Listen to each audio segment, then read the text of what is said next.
There we are. We are live. Woohoo! 2 minutes late. Finally.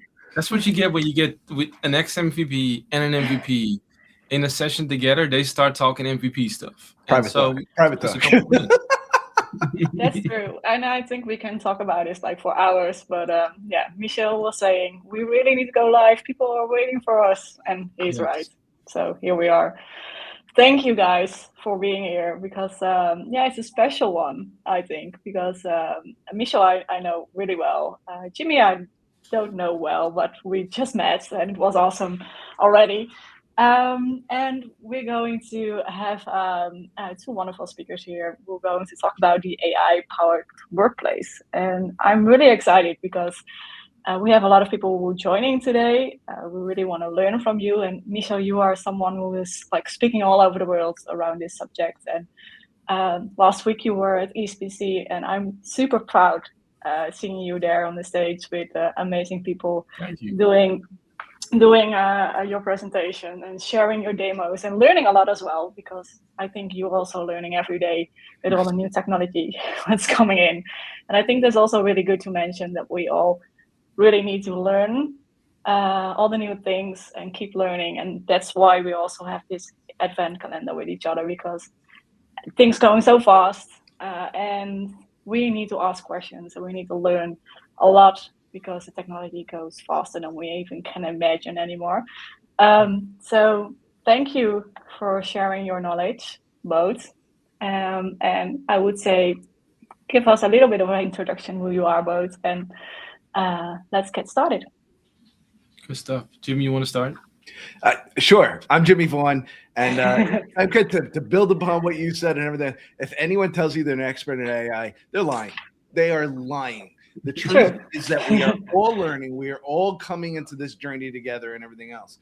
And while we can show tips and tricks, and some are using it a little bit more advanced than others and everything else, for anybody to say they know what this is and I know how to do this, they're not. It's not true. I mean, there's so much opportunity with this and so many things, and that's why, Michelle, one of the things that we're going to talk about is the AI power workplace. But I'm Jimmy Vaughn. I work at Microsoft. I had to add a title, so I put King of 365. I work with Michelle. Michelle, go ahead. Yeah. So my name is Michel Bouman. I lead the AI powered workplace business for EMEA at Microsoft. Been in the company for 12 years. Man, I celebrated my 12-year anniversary with people like Jeff Teeper 2 weeks ago at ESPC. I invited a couple of friends over to come and celebrate with me. But no, I'm with you both, right? It's a full-on learning experience. Even being in this bubble and close to where products are being built, Jimmy and I, we both sit in the engineering team for what we call calling, meeting, and devices. Even being in the bubble, we see and learn new things every day. And so we're also on this journey with everyone that is watching. But today we would like to go dive a little bit deeper into what the AI powered workplace really is. Good. So I would say let's go. Yeah, let's go. So if you've ever seen Jimmy and myself present, you know what's coming. If not, everything will be fine. I promise you. Everything will be fine. It's all going to be fine. But let's Jimmy- first jump into the AI power workplace. Why is this so important for so many companies? Michelle, I do it on a lot of speeches that I do and everything else. Microsoft had a recent return to office mandate for every single employee. Yes. That means Michel Bouman has to go back to work. That means Jimmy Vaughn has to go back to the office.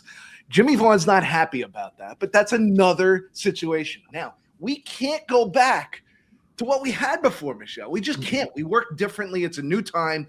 Open spaces are what everybody left. We hated it. But even those meeting rooms and everything else, how many times was your meeting room properly outfitted for a meeting 10 years ago? That's the key that we're talking about right now with the AI-powered workplace. Yeah, for sure. There are different pillars that we'll dive in a little bit deeper, but let's look at where flexible work is going. You mentioned return to office. That is definitely a thing. What I struggle with, so I'm kind of I'm the only Dutch guy on our team, right? So when I go into the Dutch office at Schiphol, which is a beautiful office, I don't even see the people that really matter to me. So for me, it's almost a waste of time to go to the office because I don't have a reason to really go, right? And then when I look at those spaces, there's a lot of stuff that's super underutilized at the moment. So So there's these beautiful meeting rooms that don't have the right equipment in it yet, and they're not being used at all. So I think you and I talk about this all the time. I think one of the most important things, or the most expensive things about a company is one, building, and then two. Yeah, 100%. You talked about going into the office and not meeting with those people that matter and everything else. And you see the stat that's on the screen, 62% of global office space remains unutilized.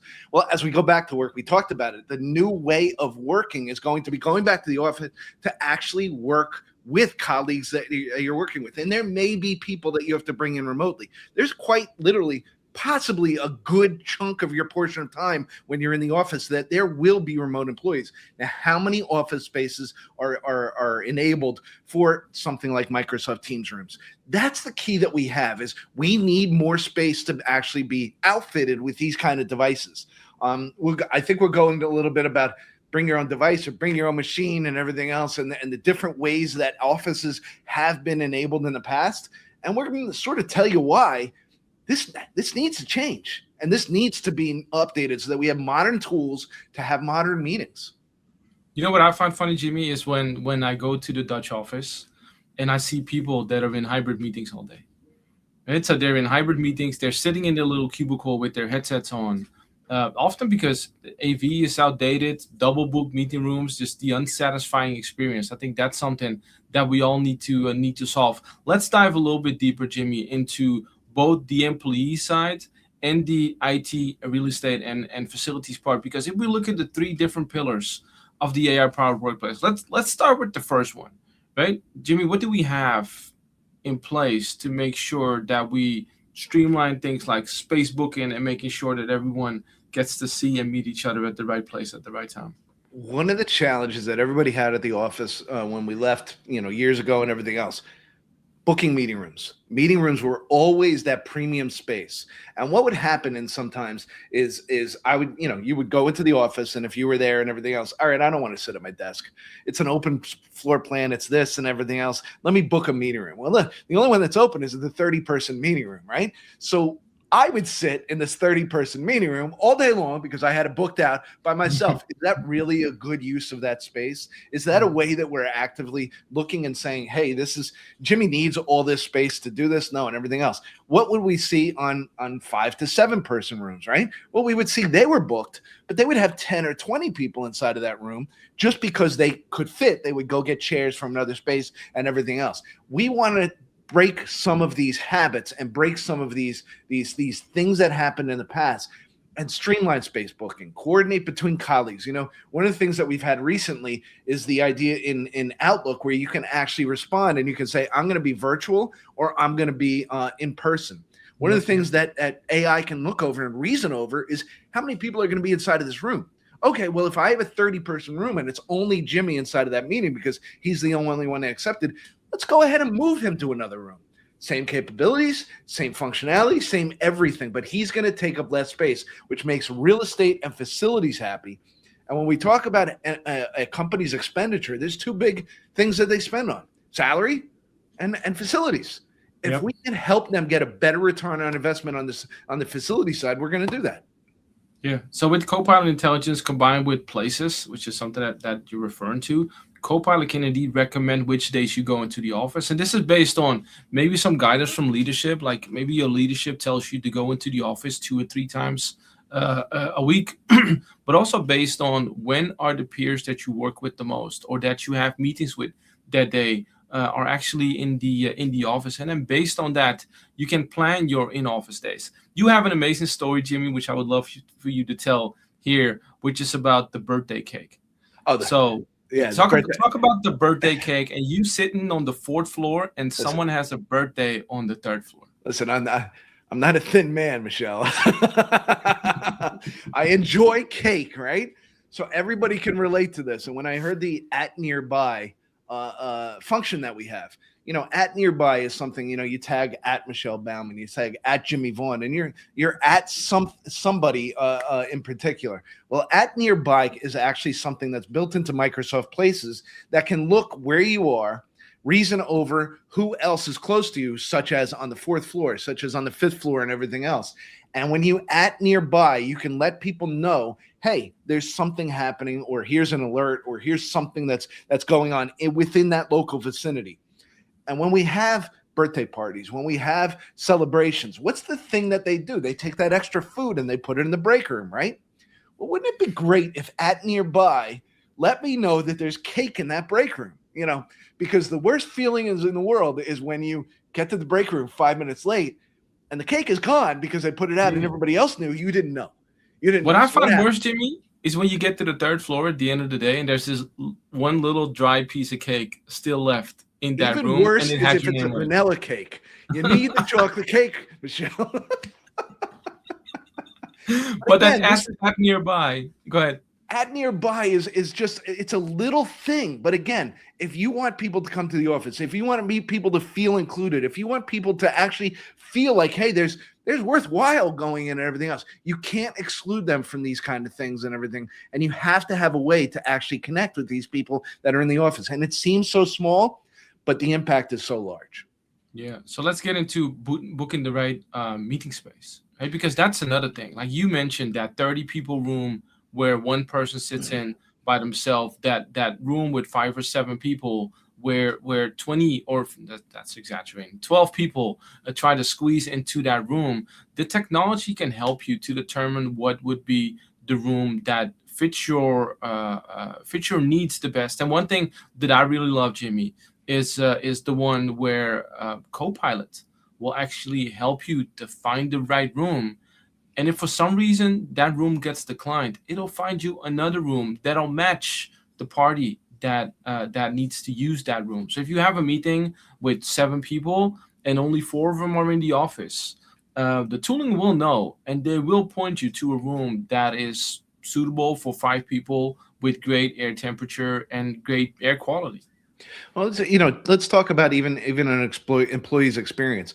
Traditionally, in a hybrid work environment, you're onboarded in your home. You're not in the office and things like that. So when you go to the office, who's there to actually show you around? Who's there to say, hey, here's where the meeting room is. Here's where you're going to sit. Here's where you're going to do things. If we can look at Microsoft Places and we can actually have AI guide you to these places and show you different things before you get to the office, these are the little things that will help make that more pleasing to actually go into the office. The less friction that you have going to an office itself, the more likely you're going to be able to come back and come through it. So 100%.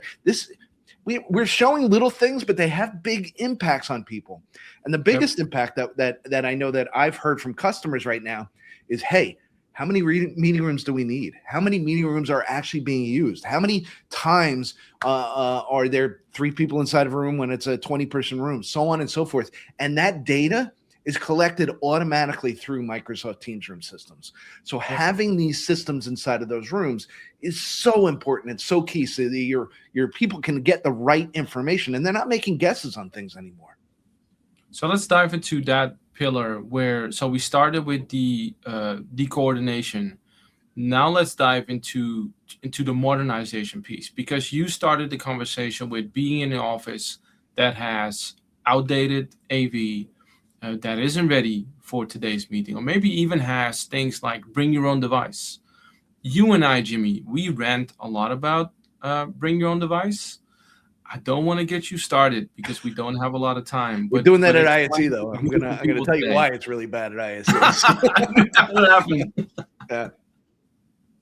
No, go ahead, talk about it, man. No, listen, the BYOD situation. I mean, first of all, explain what BYOD is. So BYOD is the idea that I'm going to put a device inside of a meeting room. I'm going to take my compute. I'm going to take my mobile device. I'm going to take something into the room, and that's going to drive the meeting. It requires people to plug in. It requires people to actually launch meetings. It requires that device to actually not be used for anything but the meeting at that time of use and everything else. So what tends to happen inside of these rooms? Well, as users start to understand, hey, I don't want to drive this meeting because I don't want to look like I don't know what I'm doing and everything else. They'll be late to the meeting. They'll let somebody else show up on time. What happens when that happens? Meetings start late. We lose productivity. We lose the ability inside of that room. Not only that, I know, Michelle, we're going to talk about this a lot at ISE. when we have the brains inside of the room of a Microsoft Teams room, We'll get we there. can look at that all of the time. We can Yeah. see, are things working? We can see, are there people inside of the room? We can see different things that happen with that meeting environment. If your quote unquote brain is transient and it comes into the room and it leaves the room, you may not even know what that room is truthfully doing. You may not know if that equipment is working or not. People may not complain about it. They might just go to the room that actually has a Teams room inside of it. And I say that because we have that experience here at Microsoft itself. Microsoft Digital, which is responsible for the tens of thousands of conference rooms around the globe, took specific buildings within our portfolio of real estate, and they said, hey, we want to look at different spaces and really make the case for why we want more rooms. What they did was they had Teams rooms in some of these buildings, and then they had the BYOD experience that we just talked about, where people would plug in and go and everything else. What they found was that a BYOD room was barely used. Now, they take an express install. An express install is something we can do. These are Teams rooms that can go in very, very quickly. All of our MRPP partners have these rooms. All of our OEMs are outfitting these rooms now. These are not specifically, hey, this is this kind of furniture and everything else. These are quick to deploy rooms, meaning we should be able to deploy them in under an hour and get the equipment up and running. They put Microsoft Teams Express rooms inside of these rooms, got them up and running. Same location, same furniture, same everything. That room went from barely being used in a BYOD environment to being fully booked 100% of the time. Now, there was a Teams room across the hall from that was already 100% booked. These are the kind of things that Microsoft is looking at and saying, hey, why do we have this? So then they queried people that use the rooms and said, why are you using this room over that room? And it's common. I don't want to plug in. I don't want to look like I'm not using, I don't know what I'm doing in front of my leadership. I don't want to run the meeting from my device because I want to multitask inside of the meeting itself because I'm there as a listener or participant. I'm not actually running the meeting, but I do have to run the meeting if I attend it inside of a room. So all of these things add up. And that's really where you see the productivity for users who arrive on time, meetings start on time, and productivity really flourishes inside of these Teams rooms.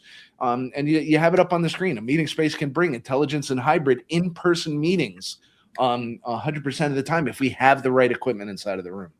I think just being aware that the audience that we have today might not be in the Teams rooms space that much yet. I think we have to break down what a Teams rooms is. Before we do that, I have one more thing on bring your own device. So if you are an IT admin, like Jimmy just said, right, you're probably thinking this works fine for my organization. If you are a Microsoft partner, you might speak to customers that say, hey, this bring your own device stuff, it works great because it's just one cable and no one ever complains. The challenge that I've been trying to do with customers lately is bring a decision maker, bring the IT admin, put them both next to a room that has bring your own device, aka bunch of cables coming out of table, you need to connect the right cable. Sit them in that room and then ask 10 random people in the hallway to start a meeting. And then after 10 minutes, you'll be like, wait a minute, this is not the best experience. Teams rooms devices, they are available across a wide variety of form factors. They are 2 different flavors, which I think for today we can kind of ignore. If we want to go deeper, please join some of our sessions. We'll ask Femke to post some of the links to the sessions that we do. We have an upcoming Teams Rooms or AI-powered workplace bootcamp coming up, I think in 3 or 4 weeks from now. We'll go way deeper. But I think what you need to understand is that these are form factors from highly modularized kits that can be scaled to meet any size of the room to integrated solutions that bring the computer, the speaker, the microphone, and camera into one single device that makes it easy to deploy. Now, you cannot pull a random PC out of the closet and then make that a Teams room. Technically, you might be able to do it, but it's a scenario that will probably fail for you, right? So if you're interested, dive a little bit deeper into these scenarios. One thing that I would like to go into now, Jimmy, is we speak about Copilot a whole lot, M365 Copilot. Having, you said, brains in a room, we can now add eyes and ears into that room as well and be able to be recognized. Now, a scenario where that is very important. If Jimmy and I are attending a meeting and Jimmy and I are discussing the next Teams Rooms bootcamp, and we're saying, what do you think of the current schedule or the agenda that we have?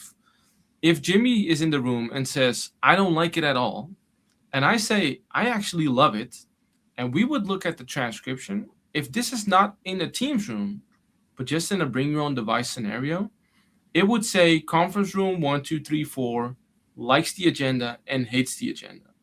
So now we have to go back to the meeting, which kind of makes M365 Copilot useless at this point.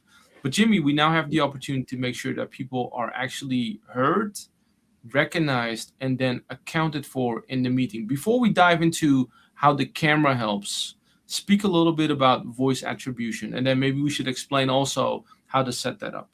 Yeah, you said it perfectly. I mean, the idea is that we're all investing in Copilot and AI to basically increase our productivity.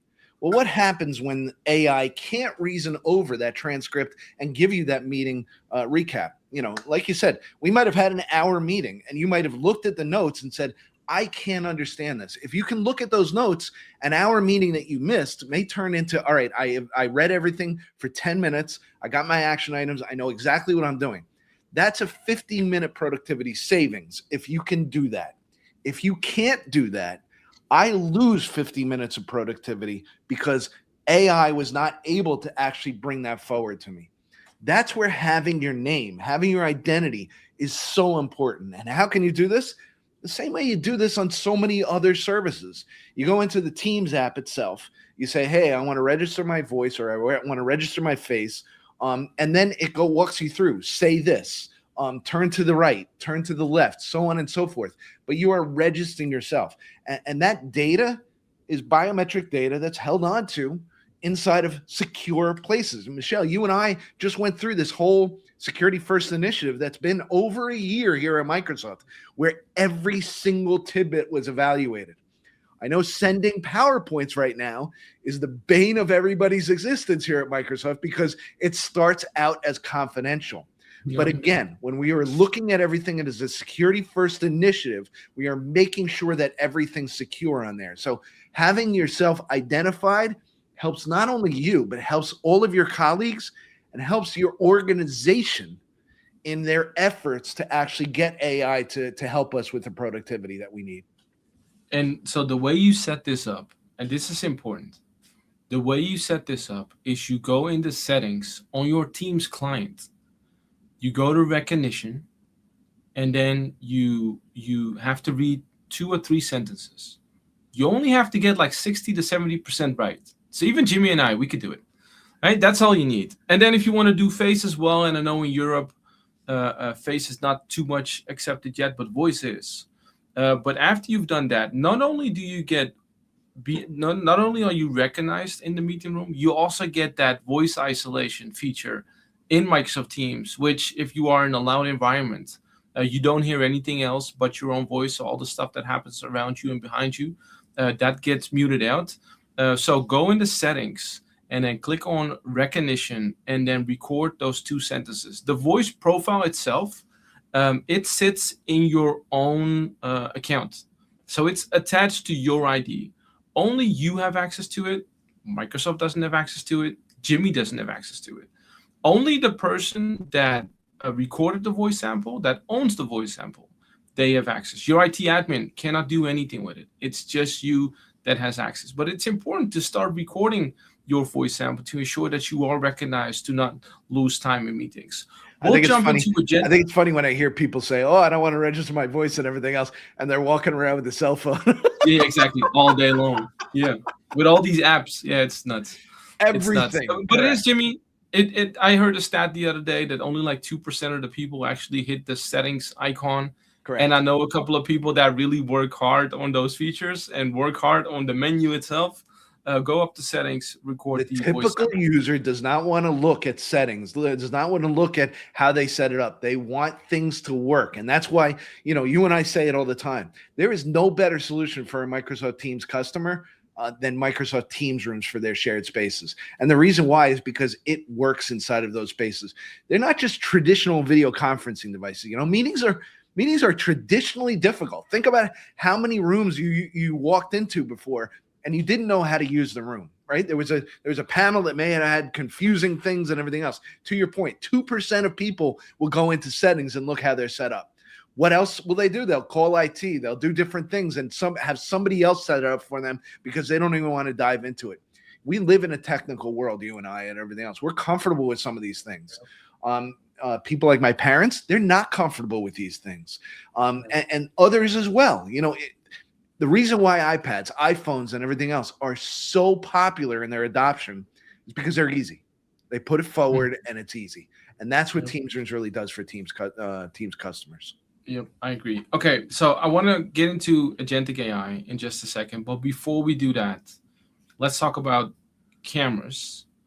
Because there's also a lot of AI happening on camera these days. And maybe we can break down like the 4 different variations that we have. But first, I think it's important to know that when you're in a Teams room, right, in this AI-powered workplace, you actually get the option to, identify people based on the sample that we just talked about. But also there's something that we call IntelliFrame, which allows everyone to have their own little square box on the Teams roster. So now if you look into a meeting room, you sit at home, you look into a meeting room, instead of looking at that big bowling alley room with all these different people, now everyone gets their own place on the roster. Jimmy, let's break down the 4 different flavors that we have, starting with on camera and cloud IntelliFrame. Yeah, I mean, it's important to understand the cameras are really, the cameras of yesterday would look at the room and you would frame this room and you'd have so much empty space because the camera was just there. Well, this now becomes a canvas that the cloud and even on camera can look at and say, hey, those aren't people. I don't see 2 eyes. I don't see shoulders. I don't see these sort of things. And we can remove that empty space and concentrate on the thing that's inside of the room that's important. You see inside of the video here, there's more than people that are important. What about that whiteboard that lives on the wall? That was traditionally for remote people very, very difficult to see and to be a part of that meeting. Well, as we switched to remote, now the people remotely became higher levels of citizens inside of the meeting. So we want to look at ways that we can really focus and even the playing field for both remote and in-person people. And one of the ways we can do that is actually giving people their own box and identifying them inside of the roster as well.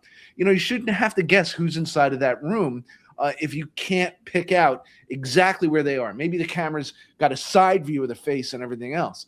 But what if they're identified inside of the roster? You'll say, oh, I know him. He's Jimmy. Or he's Michelle. This is the important part of that. And we can do it in a couple of different ways. IntelliFrame is that cloud service that really sort of looks at the cloud image that's sent to us as a frame, as an image, and says, can we pick out people inside of this image? If we can, we're going to take that and we're going to actually deliver it, sort of like you see it now, where you and I have our own individual boxes. And that's where IntelliFrame in the cloud really works. But IntelliFrame can actually work on cameras as well, Michelle. We can look at it and our OEMs can actually take out this information and then feed it to us in different ways so that we can actually have just that room. Like you see inside of the video that's there, turning on IntelliFrame inside of the room, that's something that I can do as a user and just say, hey, I'm not getting a good view. Let me see if IntelliFrame can actually give me a better view. Yep. And so what Jimmy's saying is that sometimes it can happen on camera. And if your camera doesn't have the functionality, we can do it in the cloud. So even if you don't have it on camera, you might have an older camera or maybe a less expensive camera in the room. And again, we're only talking about Teams rooms here. We'll be able to do that in the cloud. And what takes it to another level is the automatic camera switching. By the way, I'm just looking at the comments and the chat. I see another Jersey native there. Chris, good to see you. By the way, my whole screen just froze. So let's see if I can still move the slides here. I see another Jersey native there. Chris, good to see you. Douglas, good to have you around. He was talking about Cake, Danny, good to see you. Femke, we do need more cake. Joachim is saying voice attribution even works in BYOD room, but the point of Jimmy remains people need to drive it. Yes, that part is very true. And we'll talk about facilitator and interpreter in just a second. But what I wanted to say was automatic camera switching with IntelliFrame just takes it to another level, right? So that leverages AI to automatically optimize some of these views. And then what we're starting to see, Jimmy, is a multi-camera view happening now as well, even in small and medium-sized rooms where you have these solutions where you have multiple cameras in the meeting room that will be able to determine what the best view is for that scenario. Yeah, our device manufacturers have done a tremendous job of allowing some of these device costs to come down to a level where it makes more sense to actually outfit more rooms with this kind of technology. Very many times what corporations would look at, and they still do it today, Michelle, you know this, when they talk to our partners, they talk about the one room. They talk about, hey, I want to do this boardroom and I want to do all these different things and everything else and all that kind of stuff and everything else. Tell you the truth, when you get down to it, what do they want to do? They want to walk in, they want to start a meeting. That's really what they want to do in even that biggest of boardrooms. But they can do more inside of some of these Teams rooms for less money now, for a more budget-friendly cost, which is allowing more of those medium and even small rooms to be outfitted with multiple cameras, like you said, and capture everything that's there. Some of our device manufacturers actually have the ability to do producer style things where it's like a TV show inside of the room where it's delivered to us automatically of who's speaking inside of the room and everything else. No longer do you have that long delay that used to happen. And I hated center of table and multiple cameras and everything else back in the day. I'm liking it more because the technology has improved and the experience has improved. What you had before was this idea of, you and I sit across the table and inside of a room. What was the remote experience? Well, if you and I argue like we usually do, Michelle, I mean, we don't agree on a lot. But when we argue, if you were sitting inside of a room, you would have this camera action that would go back and forth and it would be jarring for the person remotely.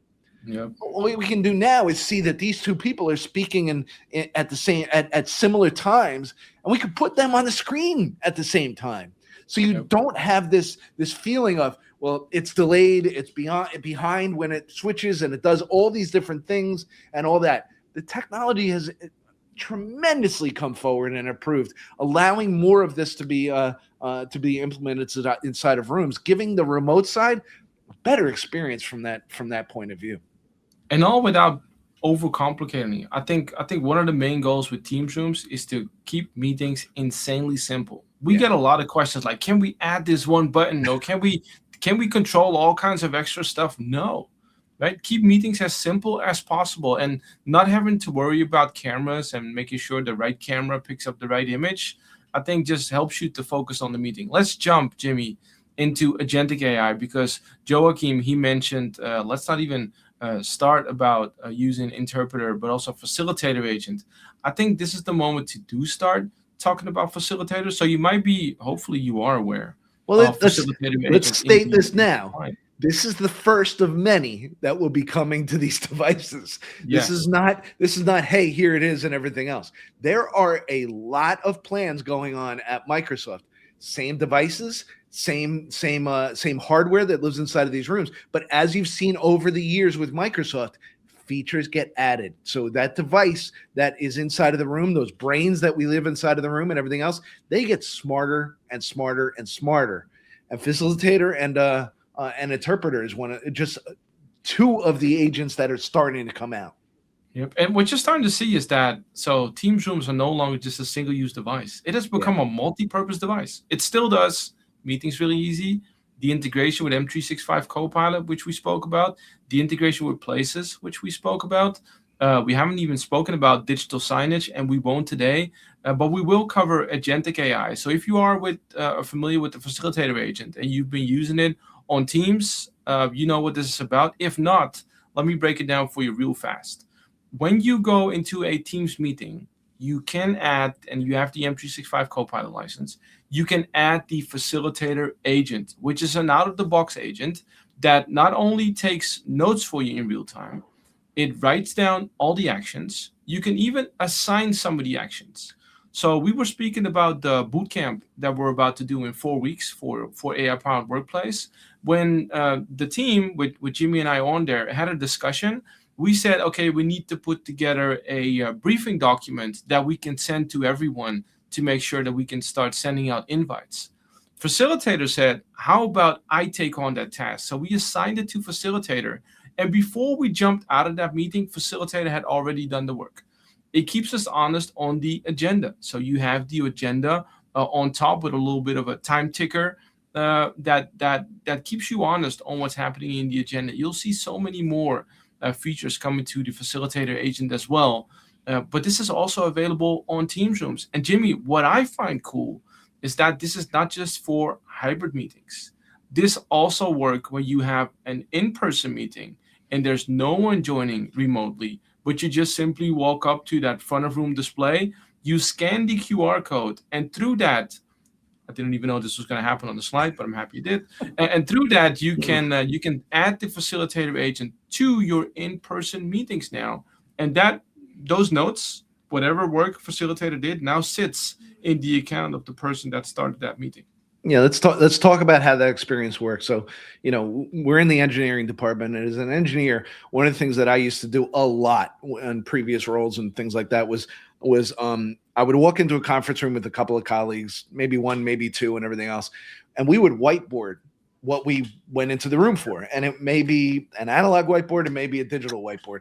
I'm old. I love the analog whiteboard. There's nothing like feeling that pen inside of your hand, but digital whiteboard works as well. But let's take the idea of the analog whiteboard.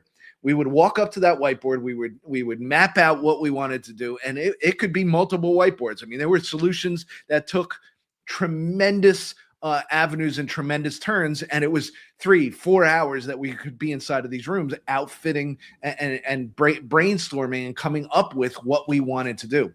At the end of that, what would we do? Well, we would go and we would take pictures of that whiteboard. And then we were all tasked with, okay, you go do this, you go do this. Well, it may be a week before I get back to that. And what happens when I look back at that picture, right? If I look back at that picture, great. If it's clear and everything else, and I can remember, and as I get older, I remember less. But if I remember what we were talking about on that board and everything else, good, I'm off and I'm running.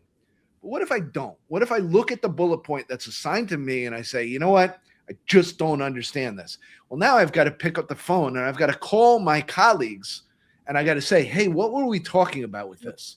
Now, let's take a modern approach to this, right?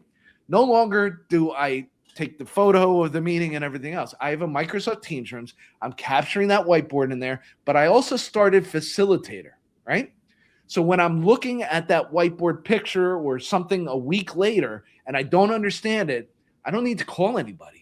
I just need to ask Facilitator questions, and I need to go back to that meeting, and I can say, what were we talking about when we were doing this? Facilitator can not only look at the transcript for everything that we spoke about, it also has inflection. It has different points that it will understand. Well, Jimmy said this, Michelle said this, and again, if we register our voices, it knows who we are, and it will give full context, and I can have a conversation for that.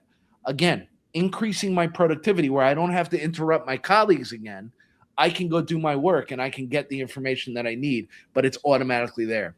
And one of the things about Facilitator, Michelle, as people start to use it, one of the things that I found early on when people were starting the adoption of it, it's not a transcript.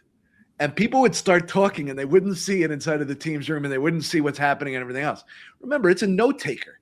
It needs talking. It needs us to start saying things for those notes to actually happen. So while you're inside of the room, if you hit Facilitator and you don't, and it's your first time, don't call Jimmy and Michelle and say, it's not working. I don't see anything and everything else. If you're not talking, it's got nothing to reason over. That's what AI really is reasoning over those things that we say, those things that we give it, those inflection points that we're doing. That's what Facilitator is. Interpreter agent, it's a completely different one. Interpreter agent, Michelle, you and I am thankful that you speak English as well as you do. If this had to be in Dutch, I'd be in real trouble, right? I bet you. But interpreter agent actually allows me to have a conversation with Michelle, and I can switch his Dutch into English, and it can actually reproduce his voice as if he's talking to me in English, but he's speaking in Dutch. And it's really that jump in how we communicate through people that may not have English as their first language and may not have the same language between colleagues. It can really do some terrific things inside of there. And we've used it before, and I think it's great. Yeah, I know we only have 10 minutes left. I know we ranted about bring your own, or you ranted about bring your own device. Can I rant about bring your own AI for just a minute? So bring your own AI. The stats show about 80% of the people currently use AI at work. One of the biggest challenges is bring your own AI, meaning people are taking consumer AI and they're bringing it into the workplace. Now, Jimmy, we had this thing in Europe right before the pandemic, and now my son is trying to talk to me while I'm live. You better live stream, you should come if niet meer praten. Yeah, what the? Yeah. See, that happens when you have kids.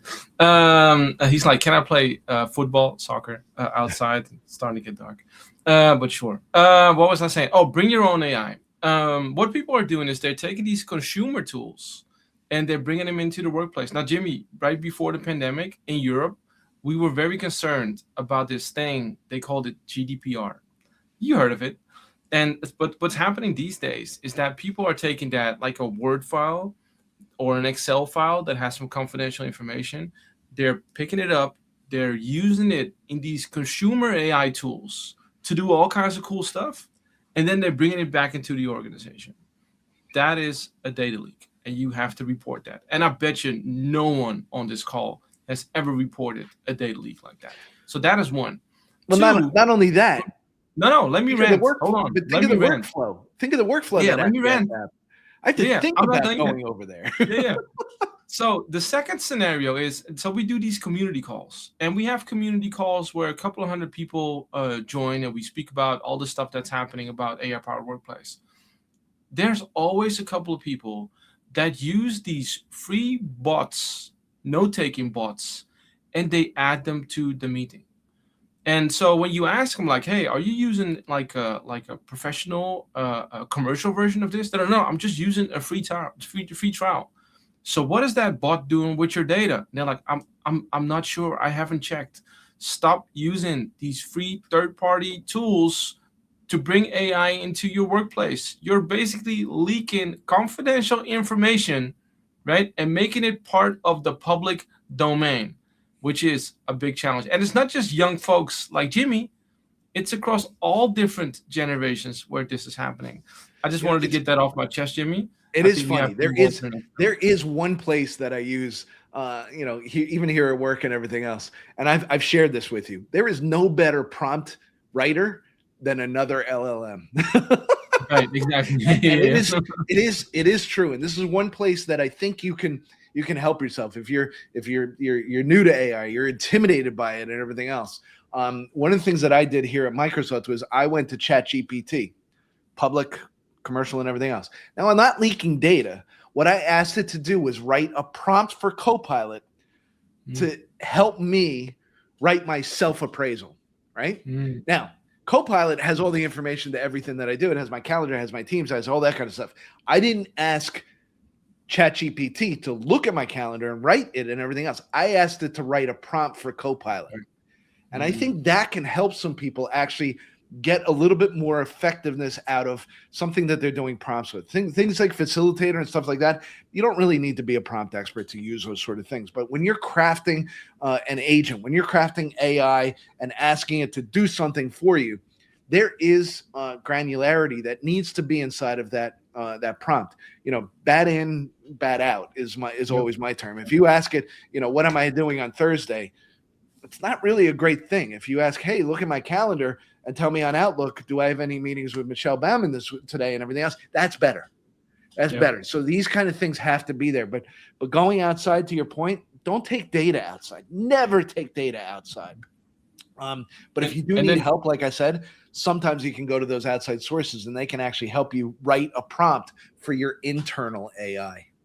And then don't bring your free third-party bots into my meetings because I will kick you out. Last pillar, Jimmy, we have 5 minutes. And I think this is a very important one because without accurate data on. So we're talking about spaces. Without data on the utilization of the space, so I'm talking just square meters, to right size the real estate portfolio, it gets really messy. And we have a couple of great places where you can see some of the data, like Copilot in space analytics, makes it easy to pull those insights and recommendations to explain key data points and work trends to make your workplace actually work for the employees. And we have some in places as well. But one that I would love for you to talk about a little bit more, Jimmy, is some of these data insights that we get in the Microsoft Teams Rooms Pro Management Portal. Yeah, you heard me before, if you were listening at the beginning, where I talked about how Microsoft looked at the tens of thousands of conference rooms, and we actually found that BYOD rooms were barely used, and then we put in Teams rooms, and we found that they were 100% booked. Those are the kind of things that we want to surface for you up into the Pro Management Portal.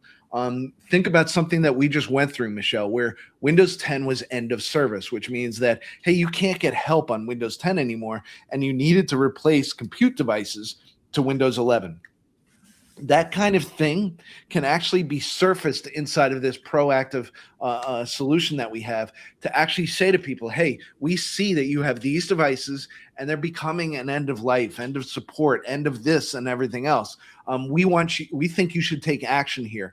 You'll be able to surface these kind of proactive solutions up to managers of these tens of thousands of rooms and everything else, so that you don't have to think about, oh, let me go look to see if I have any of these. One of the things that constantly happens inside of facilities today is you have to think about, did I do this? Is this a problem? Are there things here? And we want to look and we want to say, hey, we can proactively bring these to the surface. But not only proactively, AI can start to look through the fleets of devices that we have and say, hey, here are the kind of things that we can surface for all of our customers to keep devices healthy, to save time. Let's say that a camera's not working, Michel. We can do things and we can take action on that. But if we've taken action and it doesn't work, wouldn't it be great if it threw up an alert that said, hey, we can't fix this camera. We think you need to. Now, does that mean going to the room? Sometimes it means going to the room, but other times it may actually mean I log into the device, I look at it, and I actually take action on it remotely. And I can fix it, but the service wasn't able to fix it. Those are the kind of things that we want to look at and save time and money and everything for all of the thousands and thousands. Actually, I can say it now, millions of conference rooms, because we have released data that says we are in the millions at this point. Millions. Good. We're almost at the end of the session. What I learned from one of our leaders here is that when you do a presentation, you have to tell them what you're going to be talking about. Then you got to show them the thing that you're going to be talking about. And then you got to tell them what you talked about. So that's where we're going to end. When you start thinking about this AI-powered workplace, whether you are an end customer or a partner, think about these three pillars. One, make sure that everyone gets to see and meet each other at the right place at the right time, whether that is in an office, online, or hybrid. The second piece is make sure that you have the right equipment in place. Jimmy ranted about bring your own device. Now, in many scenarios, native Teams rooms is the way to go. Make sure you set up your employees for success to make sure that meetings are as seamless and frictionless as they possibly can be, so they can focus on the things that are important. And finally, make sure you use some of these insights that we provide, whether it is through Places or the Pro Management Portal, to make sure that you make the right decisions on what you do with that very expensive office space that you have and that you are using. With that, Jimmy, I think the only thing that you and I can say for now, as I'm scrolling through the slide to find the slide, here we go, is to say thank you to those that joined. Thank you to the folks that have joined us in the meeting chat. Very much appreciated. If you want to catch more of Jimmy and myself, on January 22nd. Okay, we'll post it. I'll post it right after this on Jimmy will post on his LinkedIn. I'll post it on my LinkedIn. We're doing a sales boot camp for for AI powered workplace. This is for everyone that's a partner that wants to learn more about the AI powered workplace. If you want to catch Jimmy and myself in person, and you are at ISC in Barcelona, which is the first week of February, and it's the biggest show that we have in Europe, please come and say hi. We would love to meet you all in person. And for now, Femke, thank you so much. Femke, thank you so much Thank for you, having guys. me and myself on today. It was awesome. Thank you so much. And I see one comment as well that I really catch up my day, that I really needed to laugh about, is your child, Michel, in the it's popping in. My kid was crying like for a half hour behind me, so it was really fun that you did this. And he wanted to argue with me as well. Like, I want to go outside. I'm like, no, it's dark, but I'm live. Real life happens as well. And I have one question, because I did a post today about 2017. We were talking with each other. I asked to you what will be happen in the upcoming 5 years, and you say AI. And I was thinking, what are you talking about? AI. Call me Michel Stradamus. That's my new name. Yes. What is the thing that you both would say, like, upcoming 5 years? What is the big thing? You go first. You need some time to think about this. Upcoming in the 5 years. Listen. I mean, you're thinking just one day. I used to say, Michelle, Copilot. Now it's agents. The truth is, 5 years from now, I mean, one thing that I'm really excited about is self-driving cars. Out at Ignite. I don't know if either of you guys were there, but at Ignite, San Francisco is Waymo with the self-driving cars and everything else. I am so excited for self-driving cars. I'm so excited for the things that may happen in the future. I mean, we look at data centers, we look at those kind of things. Space is going to be something that's coming very, very quickly, and I don't know that everybody's prepared for that. But in a work environment, I think it's going to be AI. I don't know in the next 5 years. I'm hoping I'll have a robot in the house. They'll do everything. That's coming. That would be great. All that stuff is coming. I mean, that's the kind of thing. I mean, even in the office and things like that, work life is going to change. I don't think, Michelle, to your point, I don't think your child is going to do 5 days a week in the office. I don't think that's the way that life is going to work. I think that a lot of this stuff will change habits, will change behaviors. You may not notice it right away, but I think a lot of this is going to change the way that we actually approach work, the way that we do things. Here in the U.S., one of the things that's interesting that's happening that I'm talking to some friends with is their children might want to take up trades like plumbing, like electrical, like those sort of things, because those are the things that everybody still needs, and hands-on and things like that. What do we need less of? Well, we don't really need art history. We don't need those kind of things to be a job anymore. I mean, we can learn those things through AI and that kind of stuff themselves. So if you're going for a 4-year degree, I don't know that that's something that I would put emphasis on. Now, art history, all those kind of things, they're important, but I think we can learn them in different ways. And I think that's what you're going to see, even learning, becoming experts in things and so on and so forth. All of that is changing rapidly. True. I'm very excited about agent-to-agent orchestration. Yeah. So I demoed this the other day. It's early, but just so if you look at like the concept of frontier firm, Femke, you've been speaking about this quite a lot as well during your sessions. It's like, so frontier firm is an organization where people and AI work closely together. It's going to happen in 3 phases. Phase 1, human with an assistant, so you with your Copilot. Phase 2, you using agents, but you still do the work. And then phase 4 is the AI actually becomes the operator. So the AI will start doing the work. Now, what we built with our team is we have a bunch of agents. So we are a relatively small team. But if you look at my org chart, I have 3 agents that work for the EMEA team. Right? So I have one that looks after travel and expense. I have one that looks after some of the sales figures. And I have one that looks after some of the insights that we get from partners on product. And so we can chat to these agents individually. But now what you can do is you can do agent to agent orchestration, meaning we have one master agent, and whatever question we ask the agent, it'll figure out which other agent to speak to. And so I think 5 years is way too far ahead because everything's moving so insanely fast. Mind you, ChatGPT has been around for what now, 2 years? I think that's it. And so things moving so insanely fast that I think 5 years is too much to look into the future. But I think in a year or two, having agents doing the work for you, I think that is definitely going to be a reality. Someone just reached out saying Swish breakfast at ISE on Wednesday. I can't see who it is. Make sure you send Jimmy and I a message on LinkedIn. I love breakfast. Jimmy loves coffee. have his cappuccino ready, and he might join. Correct. Yeah, you will see it on LinkedIn. It's on LinkedIn. You see his name, who invited you. But one of the things that I want to mention as well is the self-driving car. Do you know? That's the last thing I want to say. You can do karaoke in it. So I did that at Ignite. You can put karaoke on. You did? Don't let Jimmy do karaoke in the car.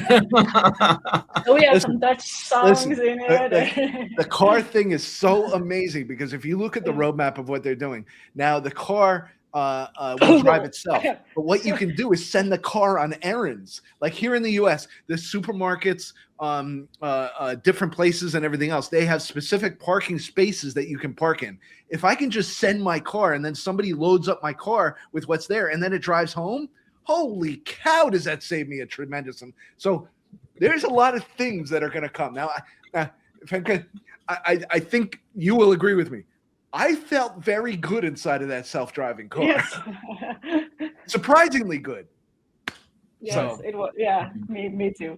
But yeah, thanks for everything that we learned from both of you. And like we can look at like 5 years, but definitely see that the world is changing really fast. And agents and orchestration agents and like human in the loop or that kind of things is something that's really happening right now. And in like the upcoming 2 years, we definitely see that our world is different. So I want to invite you then again, and let's talk about it. What's happened in the last 2 years, probably. Yeah, we'll be here. Okay, great. Thank you so much, and good luck in Barcelona. And see you around. Thanks, everyone. Thanks, everyone. Bye.